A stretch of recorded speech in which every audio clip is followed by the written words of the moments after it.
नमस्कार। एस्ट्रो चंदा पांडे चैनल में आप सभी का बहुत बहुत स्वागत है। आज हम बात करेंगे शनि और राहु के बारे में। शनि देव और राहु देव जो कि आपके जीवन में इस समय देखा जाए तो शनि की साढ़े साथी के प्रथम चरण में आप चल रहे हैं, यानी कि मीन राशि के जातकों के जीवन का साढ़े साथी का प्रथम चरण जो है अब समाप्ति पर है। वही बात करें राहु की तो राहु आप ही के लग्न में मीन राशि में विराजमान हो चुके हैं। तो राहु मीन राशि में है और शनि देव कहाँ है? कुंभ राशि में है। कुछ समय बाद शनि अपना राशि परिवर्तन करेंगे। 29 मार्च 2025 का वह दिन होगा जिस दिन शनि कुंभ राशि से निकलकर आ जाएंगे मीन राशि में, जहां पर पहले से ही राहु देव विद्यमान है। अब यहां पर ध्यान देने योग्य बात ये होगी कि शनि और राहु की युति आपके जीवन को किस प्रकार से प्रभावित करेगी, क्योंकि राहु यहाँ पर पहले से है और शनि आ जाएंगे। ऐसे में दोनों ही मित्रवत ग्रह जो है आपस में संबंध बनाएंगे, युति बनाएंगे। इसका क्या लाभ प्रभाव मीन राशि के जातकों के जीवन पर पड़ेगा, आज इसी पर हम चर्चा करेंगे। चर्चा बहुत विशेष है, वीडियो को स्किप ना करें, वीडियो को फुल वॉच जरूर करें। देखिए शनि देव जो कि न्याय के देवता माने जाते हैं, न्यायाधीश कहे जाते हैं, दंडाधीश कहा जाता है, और जो हमारे जीवन में हमारे कर्मों का लेखा जोखा का संतुलन देखते हैं। हमारे कर्मों के लेखा जोखा का पूरा हिसाब शनि देव के पास होता है। वह शनि देव इस साढ़े साथी के प्रथम चरण में हमें बेहद सारा कष्ट, यानी कि मीन राशि के जातकों को बहुत सारा कष्ट दिए जा रहे हैं। तो यहाँ पर एक बात क्लियर करना चाहूंगी कि देखिए साढ़े साथी के प्रथम चरण में ऐसी कोई राशि नहीं देखने को आज तक मिली है जो कि कष्टों का सामना नहीं की है। कष्टों का सामना प्रथम चरण में हर राशि के लोगों को करना ही पड़ता है। यह हमारे द्वारा किए गए गलत कर्मों के, हमारे द्वारा किए गए कुछ भी गलत चीजों के परिणाम स्वरूप मिलता है। साढ़े साथी के प्रथम फेज में कोर्ट कचहरी के चक्कर लगना, बेवजह के थाना पुलिस के मुकदमे में पड़ना, बेवजह के हॉस्पिटल खर्चों में बढ़ना, आपस में बेवजह की लड़ाइयों का होना, पति पत्नी में वाद विवाद होना, रिश्तों का अलगाव होना, यह सब देखने को मिलता है। यानी कि प्रथम चरण सब कुछ बिगाड़ देता है। बात करें द्वितीय चरण की, द्वितीय चरण में क्या है कि हमारे जीवन से मानसिक स्ट्रेस थोड़ा सा कम होता है। देखिए प्रथम चरण में शनि माथे पे होते हैं, स्ट्रेस देने के लिए थाना पुलिस कोर्ट कचहरी वगैरह चीजें जो होती हैं हमारे जीवन में आ जाती है। पति पत्नी के बीच में मनमुटाव अलगाव की स्थिति आ जाती है जो हमें मानसिक रूप से परेशान करती है। हालांकि दूसरे चरण में यदि मैं बात करूं तो ये सारी चीजें रिकवर हो जाती हैं, इन सब चीजों से आप दूर हो जाते हैं। लेकिन धन के मामले में देखा जाए तो आपके लिए स्थिति अभी उतनी बेहतर नहीं हो पाती है। वहीं तीसरे चरण में जब शनि पहुंचते हैं तो आपको धन लाभ देना भी शुरू कर देते हैं और रिश्तों को बेहतर बनाना भी शुरू कर देते हैं। लेकिन यह जो चीजें होती हैं बेहद धीमी गति से होती हैं, जिनमें आपको 2.5 साल का समय लग जाता है। यानी कि तीसरा जो चरण होता है वो जो आपको लाभ देता है उसमें भी लाभ आपको मिलने में पूरे 2.5 वर्षों का समय लग जाता है, क्योंकि शनि की गति बेहद मंद है, बेहद शनै शनै है। अब यहाँ पर देखिए हम बात करें राहु की, तो राहु क्या है? आप ही के लग्न भाव में विराजमान है, यानी कि मीन राशि में विराजमान है। राहु जो कि अकस्मात के कारक माने जाते हैं, मायावी माने जाते हैं, छलिया ग्रह माने जाते हैं, कपटी ग्रह माने जाते हैं, धूर्तबाज ग्रह माने जाते हैं। यह हमें साम दाम दंड भेद यह सब चीज़ों का ज्ञान देते हैं।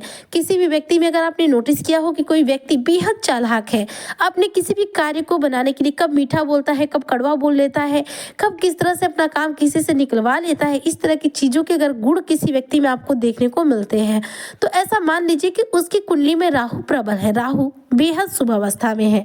तभी उसका दिमाग इतना तीव्र गति से कार्य करता है कि कब उसे परिस्थितियों को अपने विपरीत करना है और कब विपरीत परिस्थितियों को अपने हाथ में करना है उसे आता है। यानी कि साम दाम दंड भेद किस प्रकार से उसे कब इस्तेमाल करना है इसका पूरा ज्ञान उसे है। राहु हमें साम दाम दंड भेद सब सिखाते हैं और राहु अकस्मात रूप से हमें लाभ भी पहुंचाते हैं और राहु कुंडली में खराब हो तो अकस्मात रूप से हमें हानि भी पहुंचाते हैं। राहु का दिया हुआ प्रभाव जो भी मिलता है अचानक मिलता है, सोचने समझने का मौका नहीं मिल पाता है। यहाँ पर राहु रंक से जब राजा बनाते हैं तो बिना सोचे समझे एक क्षण में कब हम रंक से राजा बन जाते हैं, हमें खुद पर विश्वास नहीं होता और समय इतना आगे चला जाता है। वहीं पर राहु कुपित हो जाते हैं, अचानक से राजा से रंक बनाते हैं, क्षण भर भी समय नहीं लगता सोचने में कि हमने एक सेकंड में अपना सब कुछ कैसे गवा दिया। तो यह है राहु का प्रभाव। वहीं पर शनि चूंकि मंद गति है, राहु तीव्र गति है। ऐसे में देखा जाए तो 29 मार्च 2025 को शनि अपना राशि परिवर्तन करेंगे, कुंभ राशि से निकलेंगे और आएंगे मीन राशि में। अब राहु के साथ युति करेंगे। राहु जो कि शनि की छाया ग्रह माने जाते हैं, शनि के मित्र माने जाते हैं। राहु शनि के देखा जाए तो एक आधा अंग माने जाते हैं। शनि और राहु एक दूसरे के बिना अधूरे हैं। राहु शनिवत होकर ही कार्य करते हैं। राहु उसी को शुभ प्रभाव देते हैं जहां पर शनि शुभ प्रभाव देते हैं। जहां पर शनि दुष्प्रभाव देते हैं, राहु वहां पर दुष्प्रभाव देना शुरू कर देते हैं। मतलब मित्र जिनके साथ संबंध बेहतर रखेगा उसी के साथ राहु भी संबंध बेहतर रखेंगे, और वहीं पर मित्र यदि किसी के साथ संबंध खराब रख रहा है तो वहां पर राहु भी उससे संबंध खराब कर लेते हैं। तो इस प्रकार से ये दोनों ग्रह जो है आपस में मिलकर चलते हैं, परस्पर मित्रवत संबंध निभाते हुए अपने कार्यों को अंजाम देते हैं।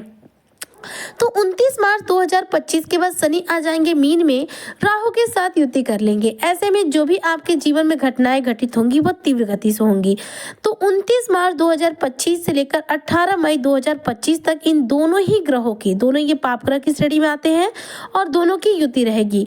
18 मई 2025 को फिर राहु क्या करेंगे, मीन राशि से निकलेंगे और चले जाएंगे कुंभ राशि में, क्योंकि राहु की गति वक्री है, वो एक घर पीछे चलते हैं। ऐसे में वो पीछे की तरफ जाएंगे कुंभ राशि में, और शनि यहाँ पर यानी आपकी राशि में अकेले रह जाएंगे। इसके बाद शनि की जो स्पीड है वो स्लो हो जाएगी, और वहां से शनि का जो प्रभाव है वो आपके जीवन में धीमी गति से हो जाएगा और अलग रूप से हो जाएगा।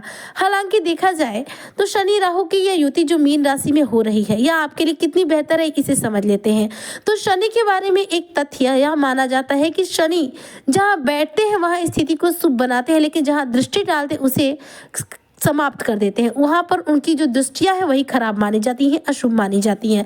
तो मीन राशि में जब शनि विराजमान रहेंगे आपके जीवन में जो है दूसरे इस चरण में 29 मार्च 2025 से, तो आपको बेहद शुभ प्रभाव देंगे। लेकिन ये शुभ प्रभाव मिलेंगे आपको बहुत स्लो गति से, बहुत धीमी गति से, क्योंकि शनि की गति बेहद मंद है।